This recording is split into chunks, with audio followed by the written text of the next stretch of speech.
è importante che quello che viene detto oggi, che viene proclamato anche in tantissime occasioni, appunto in questa giornata, non venga dimenticato fra un'ora, non venga dimenticato domani, ma sia un motivo per ricordare gli orrori avvenuti appunto durante la seconda guerra mondiale per far sì che non si ripetano. E c'è purtroppo un antisionismo strisciante che invece sta cercando di far dimenticare le terribili situazioni che sono appunto avvenute a carico degli ebrei durante la seconda guerra mondiale. Quindi è importante manifestare, ricordare, ma non dimenticarsi che appunto non è un solo giorno all'anno dove dobbiamo ricordare queste cose, ma dobbiamo farlo in maniera continuativa. Un paese non ha futuro se non ha memoria e credo che il 27 di gennaio rappresenti proprio questo, la volontà anche della politica e l'impegno della politica di portare avanti il messaggio di pace, di fratellanza, di umanità, e cioè il rispetto della persona in quanto tale, della dignità e delle diversità.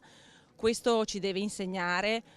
la terribile tragedia che è stata compiuta anche nel nostro paese a danno degli ebrei, e questo soprattutto deve essere un monito forte nei confronti dei giovani e delle nuove generazioni. Un atto dovuto non soltanto sul piano istituzionale ma anche sul piano etico e morale. La giornata della memoria è un momento che ci permette evidentemente di ricordare la Shoah, ma è anche un momento che aiuta tutti noi che dovremmo rappresentare le istituzioni ad essere un modello di riferimento per le giovani generazioni, perché l'oblio della memoria è uno dei vizi dai quali siamo affetti purtroppo in questo tempo presente che è sempre molto volatile, che ci fa dimenticare in fretta le cose. Una giornata come questa serve di monito a tutti, ma serve anche per poter costruire giorno dopo giorno dei segni e dei gesti di pace.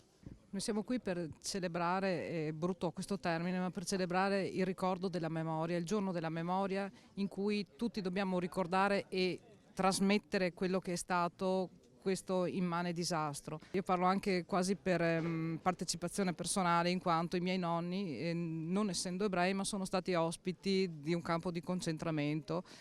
e ne sono tornati a casa anche vivi perché sono stati internati alla fine della guerra. Perciò queste cose per me mi toccano dal vivo e vorrei veramente che tutti sapessero e che tutti comprendessero cos'è il dolore e cosa è stato, soprattutto perché per chi l'ha vissuto anche di riflesso. I miei nonni non mi hanno mai raccontato quello che era successo perché non ce l'avrebbero mai fatta a raccontare quello che avevano subito. Il significato è più che altro non rifare questo ricordo solo in questa giornata, ma continuare a combattere tutte le forme di autoritarismo che in ogni parte del mondo rischiano di ripetere quello che è stato fatto più di 50 anni fa.